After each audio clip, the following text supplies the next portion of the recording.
맥주 감사 주일로 또 예배를 드리게 되는데, 이스라엘의 3대 감사 절기라면 바로 애굽에서 인도하여 나온 그 유월절 날 그 은혜를 생각하며 감사하는 유월절 감사가 있습니다. 그리고 절기가 끝나면 7일에 49일 다음에 50일째 일어나는 절기의 감사가 있는데, 그걸 7.7절, 50일 만이라 해서 오순절, 그리고 초실절, 처음 열매를 맺는 하나님을 감사한다는 마음으로 초실절, 그것이 바로 뭐냐면 맥주 감사주일이 되는 것입니다. 그리고 세 번째로는 가을이 되고 겨울이 올 때 월동하기 위해서 모든 곡식과 또 과일을 다 저장할 수 있는 그런 수장절을 지키면서 1년에 3번의 절기를 민족 대절기로 예비하는 이스라엘 민족의 신앙을 볼 수가 있습니다. 그 중에서 1년의 한 중앙인 오늘 맥주 감사 주일, 저 여러분들이 함께 예배하고 이 자리에 와 있습니다. 하나님의 거룩한 영광과 축복과 존귀가 우리 모든 성이 함께 일어나길 간절히 바랍니다. 그래서 오늘 제목을 감사로 예배를 드리는 자, 따라합시다. 감사로 예배를 드리는 자. 아멘. 이것만 믿으면, 이것만 알면, 이것만 깨달으면 우리의 삶은 우리가 상상할 수 없는 놀라운 축복 일이 일어나게 될 줄 믿습니다. 일본에 유명한 과자가 있는데 다마코 보로라는 과자가 있어요. 이게 어떤 과자냐면 계란 과자입니다. 아마 어렸을 때 한국에서 만들어서 많이 먹었을 거예요. 어렸을 때 계란 과자. 이 사람이 바로 다케타 씨인데, 이 다케타라는 사람이 계란 과자를 만들면서 양심에 부합해서 유정란을 고집했던 것입니다. 다른 계란보다 3배나 훨씬 더 비쌌고, 그래 유정란을 고집을 했고, 그 다음에 또 하나는 뭐냐면 그냥 만드는 것이 아니라 자기는 이 계란을 만든 모든 사람에게 다 감사라고 종업원들을 시켰어요. 그래서 감사를 많이 한 종업원들에게 1년에 상여금을 또 제공하고, 그리고 메인 벨트마다 녹음기로 틀어져 가지고 감사합니다, 고맙습니다, 이걸 계속 울려 퍼지게 했어요. 이것은 어떻게 된 믿음으로 하면 그렇게 됩니까? 이렇게 얘기를 쓰면 이건 과학 증거가 있습니다. 그가 뭘 발견했냐면, 과학자가 빈병에 거기에 성나고 화나고 속상한 사람의 입김을 집어넣어 가지고 그 안에다가 모기를 잡아넣었는데 모기가 30분 만에 죽더란 겁니다. 그 다음에 다른 빈병에는 정말 찬양하며 감사하며 즐거운 마음으로 있는 사람에게 입김을 부어 가지고 모기를 집어넣었는데 그 모기 생명이 오랫동안 길어지더라는 거예요. 그래서 이게 사람에 나온 숨소리인데 이렇게 고약하고 이렇게 힘들고 이렇게 어려움이냐, 그렇게 깨달으면서 우리가 먹는 음식도 똑같을 것이다. 이 계란과자를 만들면서 최고의 아이템을 발견하는 거예요. 그래서 감사하고, 그리고 가장 좋은 유정란을 재료로 사용하고, 그래서 당시에 60% 이상의 그 과자가 일본 시내를 다 점령했다. 우리나라도 시판 지금 되고 있습니다. 어쨌든 간 이 계란 과자, 이 다마코 보로라는 이 과자, 정말 믿음이 아니라 이 과학적 증거로 된다 이것입니다. 믿기기 어려운 일이지만 이건 사실이에요. 그러므로 여러분, 우리가 감사하는 곳에 기적이 일어난다. 아멘. 감사하면 기적이 일어나는 거예요. 이런 조그마한 회사도 감사하니까 놀라운 역사 일어나는 거예요. 성경에도 여러분 감사하는 기적이 많이 있어요. 여러분 한번 찾아봅니다. 다니엘서 6장 10절의 말씀을 우리 같이 한번 읽어봅니다. 시작. 다니엘이 이 조서에 왕의 도장에 찍힌 것을 알고도 자기 집에 돌아가서는 윗방에 올라가 예루살렘으로 향한 창문을 열고 전에 하던 대로 하루에 3번씩 무릎을 꿇고 기도하며 그의 하나님께 감사했더라. 그 하나님께 감사했더라. 이게 아주 대단한 기도의 제목이에요.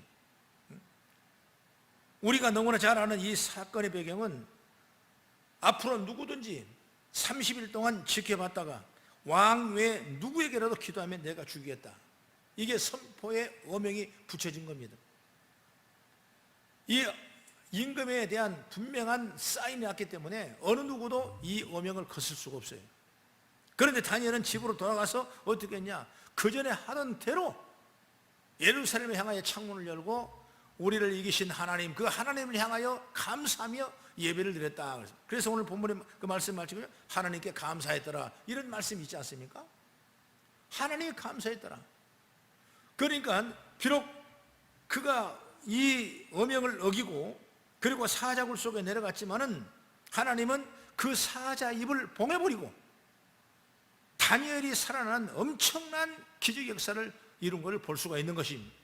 그래서 감사하면, 기도하며 감사하면 이런 기적 역사가 일어나요.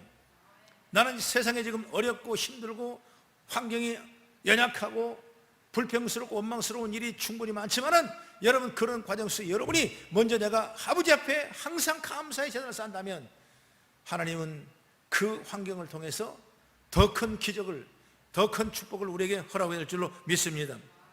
우리가 사도행 16장에 보면 바울과 실라도 역시 마찬가지요. 그들은 복음을 증거하다가 그다음에 애매하게 억울한 누명을 쓰고 빌립보 감옥에 맨 밑바닥에 있었지만은 그는 그때 원망하지 아니었고 하나님을 찬미했더라, 감사했더라고 말씀합니다. 그러니까 옥문이 열어지고 간수가 전도는 놀라운 유대 역사가 일어나는 걸 우리는 봤다 그 말이에요. 그래서 우리는 늘 감사라고 했어요. 제가 우리 아버지를 돌아가시 전에 아버지 묘비를 미리 다 써놓더라고요. 왜 그러십니까? 그랬더니 내가 너희들을 감당할 때 목회하는 사람이 이거 하려면 너무 힘드니까 내가 힘이 있을 때 내가 묘를 다 해놓겠다 그러더라고요. 그래서 어머님이요 아버지 묘를 죽기 전에 이미 다 해놓으셨어요. 그런데 비문을 써야 되는데 비문을 어떻게 쓰면 좋겠냐 물어봐요. 생각이 나야죠. 그래서 정말 성경에 있는 중에 그 생각이 나더라고. 감사하라, 기뻐하라, 쉬지 말고 기도하라, 이는 그리스도는 하나님의 뜻이니라, 이 말씀. 그러니까 비석에다 그걸 다 펴놨어요. 그것이 어찌 보면은 아버지가 우리에게 내신 그 말씀이요. 여러분, 이 감사가 우리에게 얼마나 중요해요. 이게 뭐냐면, 왜 이 말씀을 하냐면 간단하게 감사한다는 건 뭐냐면 그것이 바로 하나님의 뜻이다. 그래서 데살로니가서 5장 18절에 범사에 감사라, 이것이 그리스도를 향하신 너희를 향한 예수 안에 하나님 뜻이니라 말씀했어요. 하나님 뜻대로 사는 사람에게 하나님이 은혜를 주시고 기적을 베풀어 주시고, 여러분 이건 당연한 일이 아니겠냐고 말이에요. 심지어 여러분 믿음이 같지 않는 사람도 여러분 이렇게 감사하며 기도하면 놀라운 역사가 일어나는데, 신앙인 하나님 뜻을 이루어가는 하나님이 기뻐한다는 그 일을 우리가 못한다면 우리가 하나님 앞에 어떤 복을 받을 수 있겠냐고 말이에요. 그 여러분 환경, 여러 가지 사람 여건 탓하지 말고 오늘도 우리에게 주어진 환경들이 감사하기를 주의 이름으로 축원합니다. 그래서 한 주간도 우리는 감사로 예배를 준비했습니다. 아버지 감사합니다. 오는 것도 감사, 가는 것도 감사하고 우리가 예배를 드릴 수 있는 자리를 있는 것도 감사하고, 하나님은 얼마나 감사합니까? 여러분, 그렇다면 우리가 감사로 하나님께 나갈 때 감사로 예배를 드리는 자에게 어떤 일이 생길까? 감사함으로 하나님께 예배는 어떤 걸까? 오늘 그런 주제로 함께 은혜를 나눌 텐데, 첫 번째로 뭐냐면 그래야 하나님을 영화롭게 할 수가 있다. 하나님을 영화롭게 할 수 있다. 23절에 그러죠? 하나님은 감사로 제선자에게 나를 영화롭게 하나니, 그러면 하나님을 영화롭게 한다는 뭔가? 영화롭게 한다는 뭔가? 쉽게 표현하면 하나님께 영광을 돌리는 겁니다. 그것이 영화롭게 영광 돌리게 똑같은 얘기예요. 또 영광 돌리는 어떤 말이냐? 말과 같은 말인데 바로 이 말은 뭐냐면 하나님을 기쁘게 한다 그 말이에요. 영화롭게 한다, 영광을 돌린다, 하나님을 기쁘게 한다. 조금 더 진보적으로 나간다면 하나님을 기분 좋게 한다. 할렐루야. 하나님을 기분 좋게 드리는 것이 우리의 삶이라니까. 뭐가? 감사하는 자가 하나님을 기분 좋게 한다는 거예요. 그러니까 여러분, 혹이나 여러분에게 불평스럽고 내 마음에 충족되지 않는 여건이라 할지라도 하나님을 기분 좋게 하시려면, 그 환경을 이겨내려면 어떻게 되겠어요? 감사하는 지혜가 열리기를 간절히 바랍니다. 그 하나님이 이 감사라는 조그마한 두 단어 같지만은 이 안에 엄청난 하나님 에너지가 있고, 이 안에 하나님 동행하시고 이 하나님이 함께 하시고 주의 동행한 역사가 있는 줄 믿으시길 바랍니다. 우리가 감사하며 하나님께 나가면 하나님이 기뻐하신다. 감사로 제사하는 사람이 바로 하나님이 기뻐하는 것이다. 그래야 여러분 하나님이 우리를 기뻐하는 거예요. 주님도 우리에게 지적하셨죠. 신앙생활, 내가 배부르면 남도 배부르게 보이고, 내가 이것 좋아하면 남도 이것 좋아하고, 이렇게 우리가 자기 주관대로 살아갈 때가 많거든요. 주님은 이 신앙생활 하는 우리에게 사람들이 자기에게 기준을 준다는 거예요. 너희는 뭘 마실까, 무엇을 입을까, 뭘 먹을까 염려하지 말라. 먼저 너희는 그 나라를 구하라. 그래야만 내게 모든 걸 더하시리라. 이런 말씀입니다. 우리는 자꾸 내 생각, 내 주장대로 따라갈 때가 너무나 많아요. 그래서 자기가 좋아하는 일을 하고 그 일에 우선순위를 둡니다. 만약에 자신의 생각과 성경 말씀이 충돌하게 되면 자기 생각대로 살기 위해 그럴듯한 이유를 찾아내고 합리적인 생각을 품어요. 내가 어려운데 그러지 않습니까? 또 내가 몸이 약한데 그러지 않습니까? 환경이 이렇게 됐는데 내가 예배할 수 없지 않습니까? 하면서 여러 가지 자기 생각 좋은 방법대로 여러분 합리화시켜 갈 때가 너무나 많아요. 그러나 하나님은 성경 말씀이 과연 그것이 좋은 건가? 과연 그 잘된 건가? 과연 그 하나님 마음을 기쁘게 할 것인가? 하나님 기분 좋게 할 것인가? 이걸 생각해 본다면 우리가 어떤 일을 해야 될 것인가를 마음에 가득가득 심을 수 있는 능력이 된 줄로 믿습니다. 얼른 얘기를 들어가면 동성애 하는 사람들은 그럴 만한 이유가 있어요. 여러 가지 여건이 있을겠죠. 그래서 성소수자를 우리가 조금 더 약자를 보호하고 그런 측면에는 정말 당연한 겁니다. 그러나 우리가 다시 생각하는 그냥 그는 좋아서 그렇게 한다, 우리도 보여달라, 이렇게 얘기할 수. 그러나 이걸 우리가 하나님 편으로 보자. 하나님 편으로. 그러면 하나님은 그걸 원치 않는 거예요. 그렇기 때문에 우리가 안 하는 거예요. 우리가 술 먹고 담배 먹고 나는 술 먹어야 잠이 온다니까, 아니 예교상 사교상 나는 먹을 수밖에 없는데 어떡합니까? 여러 가지 여러분 핑계를 대고 여러 가지 방법을 다 대요. 자기 합리를 주장합니다. 그러나 하나님께서 분명하게 그거 하지 말라고 그랬어요. 여러분 담배 피우는 것도 마찬가지예요. 하나님은 그걸 하지 말라고 그런 거예요. 성경에 담배는 없던데요. 그것은 여러분 자기 어떤 합리야. 내가 은혜를 받고 내가 믿음을 채우고 나면 하나님이 그걸 하지 말라는 주의 음성을 듣는 역사가 임하게 되는 거예요. 그렇게 해서 우리가 내가 좋아하는 합리적인 사고방식을 옳다고 인정하는 것이 아니라 이걸 하나님 거울에 비춰보고 하나님 뜻에 비춰본다면 우리는 그 일이 결국 하나님을 영화롭게 하는 거죠. 이 말은 뭐냐면 하나님을 기분 좋게 한다 이겁니다. 여러분 삶은 우리가 얼마나 살겠습니까? 사는 동안에 하나님을 영화롭게 하고 하나님 마음을 기쁘게 해드리고 그분을 기분 좋게 해드리는 우리 삶이 되길 주의 이름으로 축복합니다. 그래서 고린도서 10장 31절의 말씀 보면은 그런즉 너희가 먹든지 마시든지 무엇인지 다 하나님의 영광을 위하여하라 그랬습니다. 하나님의 영광을 위하여 무엇이든지 다 기분 좋게 하라. 하나님을 기분 좋게 하라. 나는 신앙생활 그렇게 하시길 바랍니다. 여러분 잘못돼 가다가도 잘못길을 걷어가도 이건 하나님이 기뻐하신다. 기분 좋은 일이 뭐냐? 어떻게 하면 하나님이 기뻐하실까? 하나님 앞에 영광 돌리며 감사하는 그 자리가 하나님이 가장 기쁘게 영광 돌리는 자리가 된 줄로 믿습니다. 그래서 로마서 12장 2절의 말씀 보면은 우리 같이 한번 읽어보면 시작. 너희는 이 세대를 본받지 말고 오직 마음을 새롭게 함으로 변화를 받아 하나님이 선하시고 기뻐하시고 온전한 뜻이 무엇인지를 분별하도록 하라. 분별하라는 겁니다. 우리 모두가 하나님이 기뻐하는 것이 무엇인지를 분별하는 지혜가 있기를 축복합니다. 그래서 우리가 감사로 하나님께 나아가서 하나님 주시는 구원의 은혜를 저와 여러분이 다 경험하는 뜨거운 주의 영광이 있기를 간절히 바랍니다. 그 다음에 두 번째로 감사할 때 어떤 일이 나냐? 우리의 시각이 바꿔지는 거예요. 이 말이 뭐냐면 시각은 사고가 바뀌어요. 사고. 생각이 바꿔지는 겁니다. 시각이 마음이고 마음은 우리의 사상이나 생각이에요. 감사할 때 이렇게 가치관이 바꿔지는 거예요. 빌립보서 2장 5절의 말씀 보면 너희는 이 마음을 품으라 곧 그리스도 예수의 마음이라 이렇게 말씀했어요. 바로 우리가 신앙생활 하면 어떤 생각이 바꿔져야 되냐?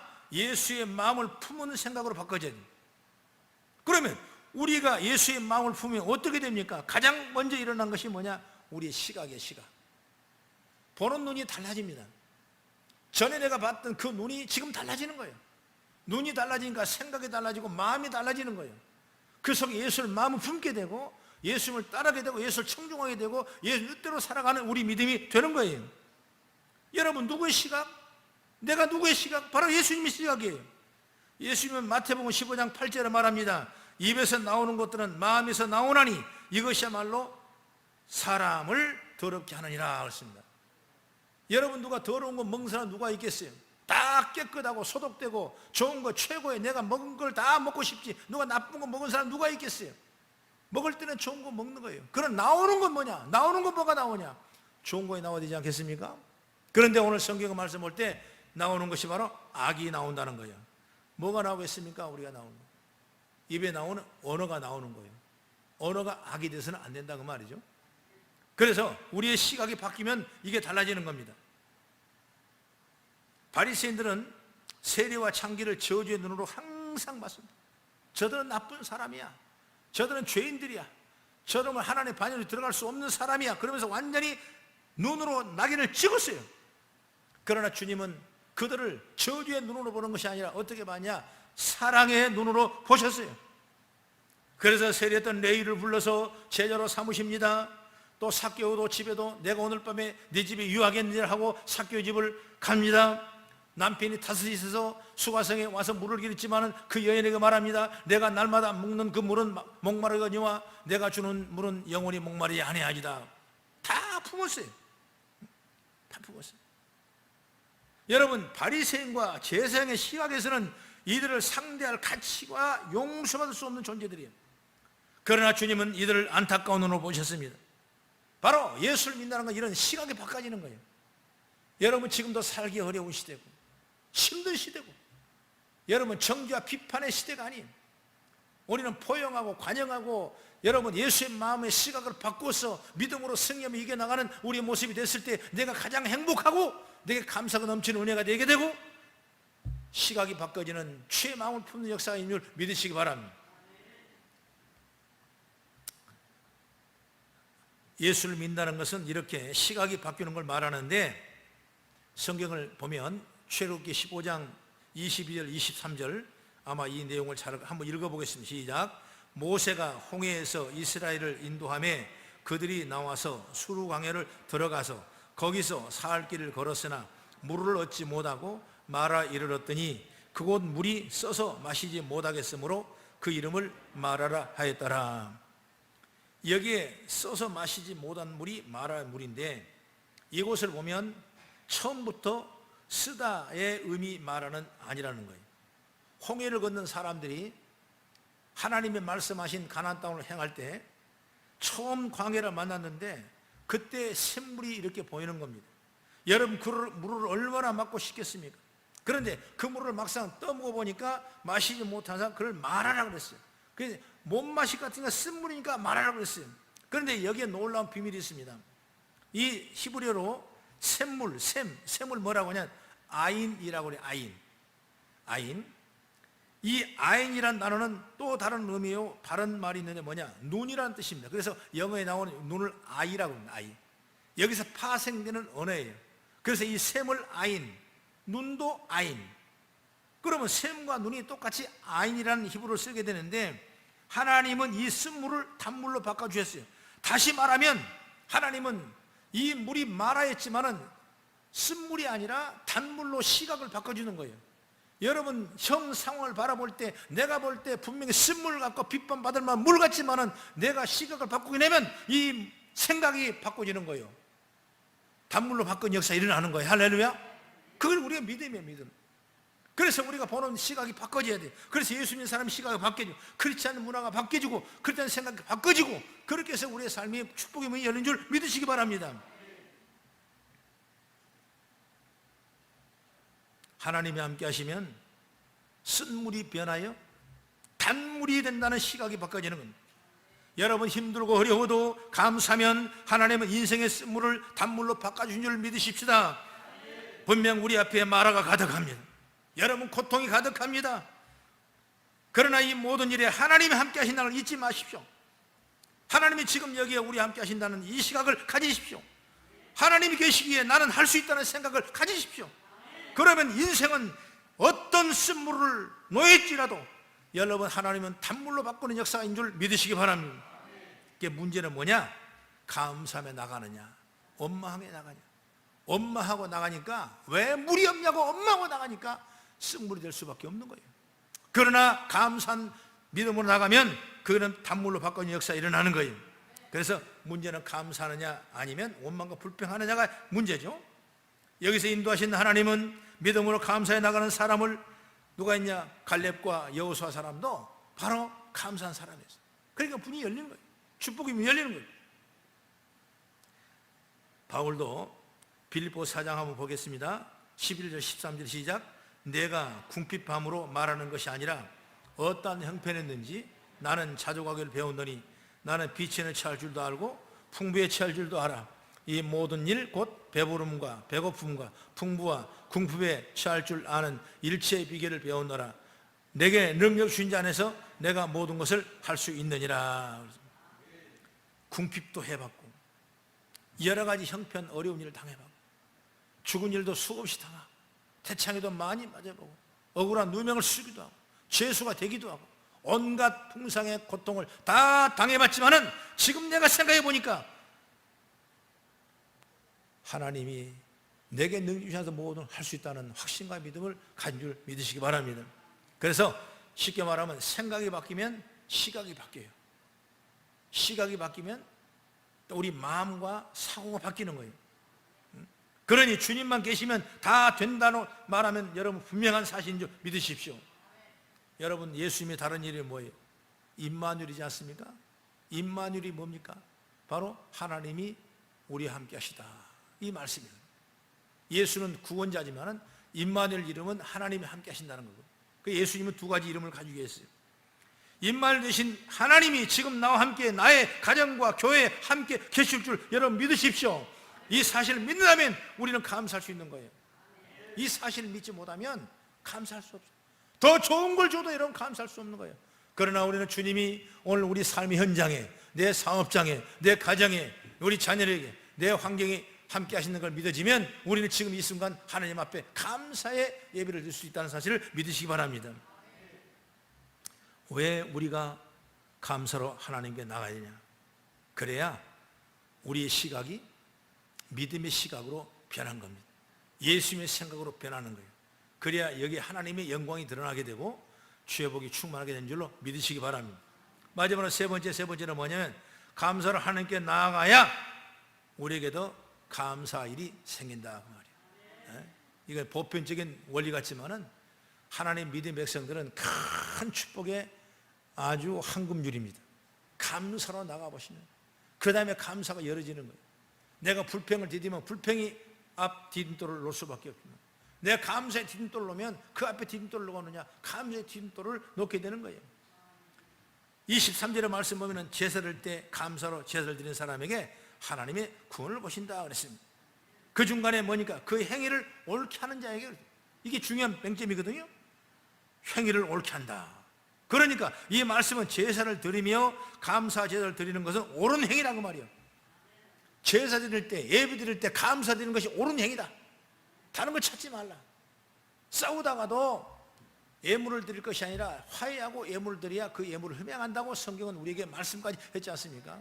이 말은 뭐냐면 우리가 지금 현상, 지금 이 시간에 예배하는데 하나님 앞에 감사하자 그 말이에요. 오늘 나오신 여러분 감사 예배가 되기를 간절히 바랍니다. 오늘뿐만 아니라 우리가 다른 예배, 어떤 가정에서 예배할 때 여러분 그 예배는 감사가 가장 1번의 조건이 되기를 간절히 바랍니다. 그것이 바로 그 행위를 옳게 하는 자, 감사하는 자에게 구원을 베푸신다 그 말씀이에요. 믿으시면 아멘. 일반적으로 구원 그러면 여러분 어떻게 생각합니까? 전도되는 거, 영혼이 구원받는 거 이렇게 생각하죠. 그러나 오늘 성경에 쓰여진 이 구약의 말씀은 그렇게 포괄적인 개념이 아니에요.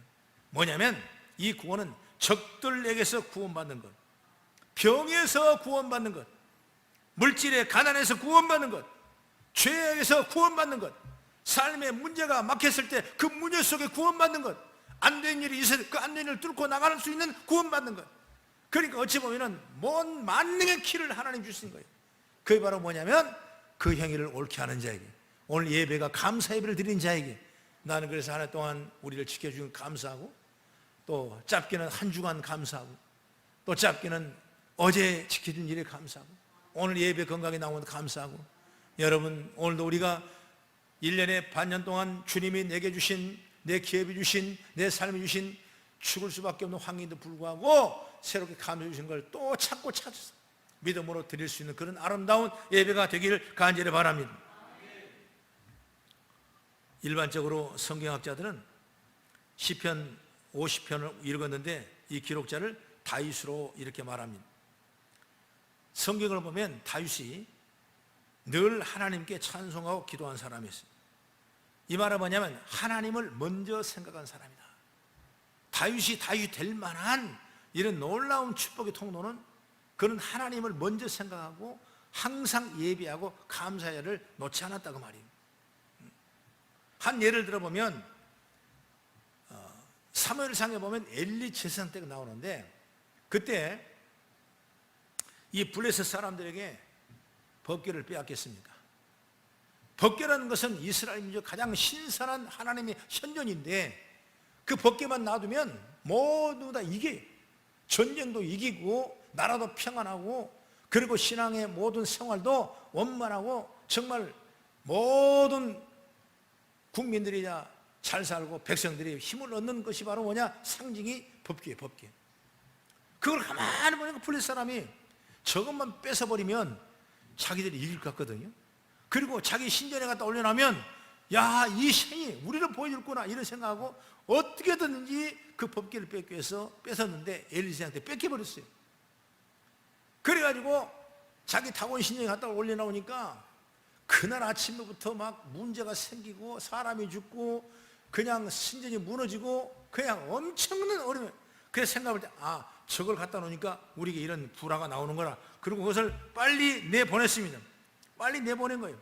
그래서 내보내려니까 어디다 내보내야 되나. 그래도 우리하고 가장 가까운 사람, 이스라엘하고 가까운 사람이 아비나답이라고 있는데 그 지역도 가깝고 사람도 가까우니까 그 집에다 얼른 줘보자. 그래서 그게 아비나 집에 모셔놨던 것입니다. 이 소식을 다윗이 들었어요. 그래서 이 아비나답 집에 있는 이 법궤를 그대로 놔둘 수가 없어서 이제 사람을 보내서 그것을 오벳에돔의 집으로 데려옵니다.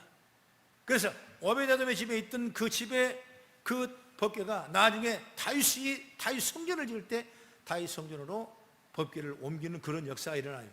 그때 다윗은 그 법궤를 가져오는 그 기쁨이 얼마이겠습니까? 하나님 만나는 기분이고 그 기분은 너무나 감사했고 하나님이 이 날을 지키고 너무나 감사했고, 그래서 자기도 모르는 사이에 막 춤을 추고 그냥 찬송하고 영광을 돌리세요. 그러다가 잘못 허리춤에 옷이 벗겨졌습니다. 그때 미갈이라는 자기 아내는 저주했습니다. 당신이 하나님의 사람이고 이 나라의 왕인데 세상에 창피스럽게 바지가 내릴 만큼 그렇게 채통머리가 없느냐고 이렇게 핑계를 했어요. 결국 미갈이라는 사람은 문둥병에 죽고 말았어요. 그러나 다윗은 여러분 그래도 감사했어요. 그래서 사무엘하 6장 14절의 말씀 보면 다윗이 여호와의 앞에서 힘을 다하여 춤을 추는데 그때 다윗이 에봇을 입고 하나님 앞에 감사했더라 이게 나오는 겁니다.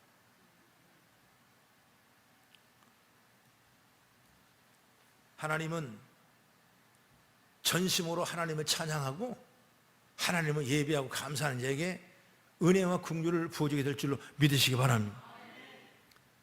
우리가 받을 복은 이루 말할 수 없습니다. 그 복을 누가 만들어냅니까? 나는 감사가 만들어낸 줄 믿으시기 바랍니다. 감사하면 하나님이 열어주는 거예요. 감사하면 하나님이 풀어주는 거예요. 이런 면에서 우리는 오늘 예배의 태도를 한 번 더 돌아보자고 말이에요. 지금도 잘해왔지만은 더 우리가 잘하고 더 예비하고 더 감사의 재단이 차고 넘치길 바랍니다. 여러분은 자세가 뭐 그렇게 중요하냐, 마음이 중요하지 이렇게 말할지 몰라도 우리가 정말 예배는 소중하게 생각한다면 나의 자세가 바른지 스스로 돌아볼 수 있는 그런 은혜를 사모하시길 바랍니다. 감사함으로 예배를 드리는지 아니면 감사로 찬양을 드리는지 아니면 감사가 있는 기도인지 다윗처럼 정말 항상 감사로 예배를 드리는지 돌아본다. 오늘 맥주절인 만큼 오늘만큼 또 하나님 앞에 절기의 감사의 축복을 받고 그 감사의 예배를 드리는 아름다운 저와 여러분의 모습이 되길 나는 주의 이름으로 축복합니다. 하나님은 감사하는 다윗에게 더 많은 감사함을 주셨습니다. 그의 일생을 빛나게 해 주었습니다. 그의 다윗은 늘 감사함을 말했습니다. 시편 대부분 다윗이 쓴 시가 많은데 그 시상에 전부 보면 여러분 감사라는 시상이 다 가득 차 있어요. 시편 107편 1절의 말씀 보면은 여호와 감사라 그는 선하시며 그 인자심이 영원하미로다 이렇게 말씀했어요. 여러분, 저와 여러분 우리 하나님께 감사하십시다. 앞을 보고 옆을 보고 뒤를 돌아봐도 여러분 때로는 인간의 육신의 생각은 고통과 어려움과 불안할 수밖에 없지만은 여러분 그거 보지 말고 여러분 위를 바라보고 하나님 바라보고 여러분 감사 예배를 드리는 우리가 되셔서 이 감사 속에 나오는 엄청난 기적의 축복이 오늘 제 이름을 통해 일어나기를 주의 이름으로 축원합니다. 오늘은 맥주 감사절입니다. 맥주 감사절의 1년 중에 한가운데 있는 것 이게 뭐겠습니까? 항상 감사는 의미가 아니겠냐 그 말이에요. 이제 남은 6개월도 감사하며 사시기를 바랍니다. 그러면 하나님께 더욱더 우리의 모든 삶을 감사로 채워주시고 영원롭게 할 수 있는 놀라운 능력과 축복이 저 여러분을 통해 일어난 줄 믿으시길 주의 이름으로 축원합니다. 기도하겠습니다.